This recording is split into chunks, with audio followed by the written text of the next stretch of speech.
آنے والے بجٹ میں عوام کے لیے کیا ریلیف دے رہی ہے حالیہ حکومت سر؟ ایک طرف تو ہم نے دیکھ لیا کہ ڈالر سٹیبل نہیں ہو رہا، کم ہو رہا ہے، اچھی بات ہے، اچھی خبر ہے، ساتھ ساتھ پیٹرول کو کم کر دیا گیا، پرائسز کم ہوئی ڈیزل کی بھی، لیکن اگین اب ہم کس حد تک تردد رکھیں گے آئی ایم ایف سے کہ بجٹ ایسا ہو کہ پبلک کو اس کا ریلیف ملے؟ سوال یہ شعیب شاہین صاحب آپ کی طرف آ رہا ہے، بجٹ کو چھوڑ دیں، پہلے قانونی مشگافیاں کا یہ قانونی مشگافیاں کیا ریلیف اور تکلیف لا رہی ہیں سیاستدانوں کے لیے؟ دیکھیں میں سمجھتا ہوں کہ پی ڈی ایم کی جماعتوں نے مل کے ہماری اسٹیبلشمنٹ کے ساتھ مل کے جو پچھلے 1 سال سے رجیم چینج آپریشن کرایا، اس کے نتیجے میں جو پرابلم ہوئے ہیں آج ملک تباہی کے دہانے پہ پہنچ گیا۔ آج آپ کی جی ڈی پی ایڈمیٹڈلی 0.29% ہے، اور اس کے ساتھ جو ہیومن رائٹس وائلیشن ہے، جو لوگوں کے ساتھ زیادتیاں ہیں، جو لوگوں کی بے یقینی ہے، انتشار کی کیفیت ہے، آئین اور قانون کی پامالی ہو رہی ہے، یہ ساری چیزیں پبلک کے سامنے ہیں۔ اب اس کے ساتھ ہم آگے آتے ہیں کہ جس ملک میں لیگل امپلیکیشنز، جس ملک میں آئین اور قانون کی حکمرانی نہیں ہوتی، جس ملک میں لا اینڈ آرڈر پراپرلی ٹھیک نہیں ہوتا، امن نہیں ہوتا، جس ملک میں انصاف لوگوں کو نہیں ملتا، جس ملک میں حقوق لوگوں کے محفوظ نہیں ہوتے، اس ملک میں آپ آئین اور قانون کو بالائے طاق رکھ کے نہ پولیٹیکل سٹیبلٹی لا سکتے ہیں، نہ آپ اکنامک سٹیبلٹی لا سکتے ہیں، نہ ہی ملک کی معیشت کو آپ بہتر کر سکتے ہیں۔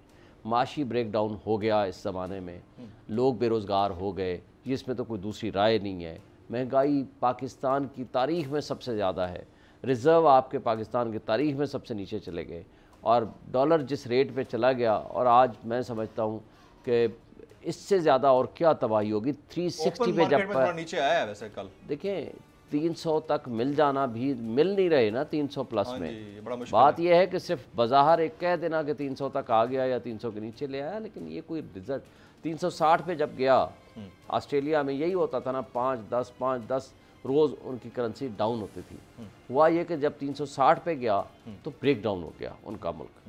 اب کتنا دور ہم کھڑے ہوئے ہیں آج، تو پریکٹیکلی تو ہمارے جو سچویشن ہے، ہمارے مقتدر طبقے اور حلقے ان کے سوچنے کا مقام ہے کہ جب تک مجھے بتائیں کوئی سوڈان میں جا کر سرمایہ کاری لے کر جائے گا؟ کیا کوئی شخص ایسے ملک میں لے کے جائے گا جہاں قانون اور آئین کی پاسداری نہ ہوتی ہو؟ کسی ایسے ملک میں اپنے پیسہ اپنا سرمایہ لے کر جائے گا؟ اور انہوں نے ایک سب سے بڑا جرم یہ کیا پی ڈی ایم کی جماعتوں نے کہ دیکھیں اوورسیز کا رائٹ آف ووٹ ختم کر دیا۔ یہ وہ لوگ ہیں کہ جو سب سے زیادہ آپ کو پیسے بھیجتے ہیں فارن ریزرو میں، جس کے ذریعے آپ کی ملک کی معیشت چلتی ہے، آپ نے ان کا رائٹ آف ووٹ ختم کر دیا۔ ڈار صاحب نے ایک پالیسی بنا کے جی میں 200 سے زیادہ ڈالر نہیں جانے دوں گا، ہنڈی کے ذریعے مارکیٹ میں ڈالر آنے شروع ہو گئے، جو 50 روپے 60 روپے کا فرق ہوتا تھا، تو اس کے ذریعے اور عدم اعتماد کر دیا اوورسیز نے ان لوگوں کے اوپر جو موجودہ اقتدار میں بیٹھے ہوئے ہیں۔ پھر آپ نے 2 صوبے آپ نے ان ریپرزنٹیٹیو لوگوں کو بٹھایا ہوا ہے اور الیکشن نہیں کراتے، سپریم کورٹ فیصلہ کرتی ہے، آپ کہتے ہیں ہم نہیں کراتے۔ تو جو پبلک کا ٹرسٹ ہوتا ہے، ریاست اور ان کے لوگوں کے درمیان ایک ٹرسٹ کا رشتہ ہوتا ہے، محبت کا رشتہ ہوتا ہے، وہ زور زبردستی سے آپ محبت نہیں پیدا کرا سکتے۔ اسی طرح اوورسیز کا آپ ٹرسٹ آپ نے پہلے شیک کر دیا، جس کا نقصان آپ کی اکانومی کو بری طرح بھگتنا پڑ رہا ہے۔ تو میں سمجھتا ہوں کہ آج بھی یہ وقت ہے، زبردستی زور کے طریقے سے پی ٹی آئی کو ختم کرنے کی جو سازش چل رہی ہے وہ نہیں ہونی چاہیے۔ آج قانون اور انصاف کا جو تماشا بنایا جا رہا ہے کہ کل فواد چودھری سب سے بڑے مجرم تھے ان کی نظر میں، عدالت نے ضمانت دی، پھر اس کے پیچھے پولیس لگ گئی، جس طرح گرتے پڑتے جا کر دوبارہ انہوں نے ضمانت کرائی۔ کل وہ اسٹیٹ کے سب سے بڑے مجرم تھے، آج وی آئی پی بن کے شاہ محمود قریشی صاحب سے 3 گھنٹے جا کر کے 3 گھنٹے ڈائلاگ کرتے ہیں اور اسٹیٹ ان کو فیسیلیٹیٹ کرتی ہے۔ یہ جو ریاست کا، انصاف کا، قانون کا دوہرا معیار ہم پبلک کے سامنے شو کر رہے ہیں، تو اس کا نقصان کیا ہے؟ نقصان یہ ہے کہ پبلک میں انتشار پھیلتا ہے، بے یقینی کی کیفیت ہوتی ہے، آئین اور قانون کے اوپر جو ایک یقین ہوتا ہے لوگوں کا، وہ ختم ہوتا ہے، اور ان کو یہ نہیں لگتا کہ یہ حکومتیں جو آئیں گی وہ ہمارے ہم نے بنائی ہوئی حکومتیں ہوں گی.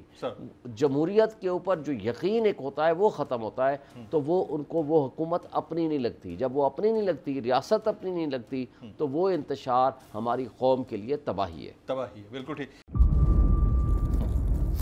انتظار تھا نا, چلو اس بار وہ کرتے ہیں جو اس سے پہلے کیا ہی نہیں. قسمت کی آنکھوں میں آنکھیں ڈال کے جیتنا ہوگا. سب میں شیر جیسی راہ, ذرہ ذرہ بھی ہر کنٹیسٹنٹ کو لگے گا پہاڑ. لڑکھڑانا نہیں ہے, کھول دو اپنے پنکھ اگر آسمان چھونا ہے. ابے لگ رہا ہے یہ سب پہلے بھی کہیں سنا ہے. انٹرٹینمنٹ کی گارنٹی جناب, کیونکہ یہاں کھیلو گے کودو گے تو بنو گے نواب. خوش رہو پاکستان. خوش رہو پاکستان, بدھ اور جمعرات شام 7 بجے صرف بول انٹرٹینمنٹ پر. سبسکرائب کریں اور بیل دبائیں تاکہ کوئی خبر رہ نہ جائے.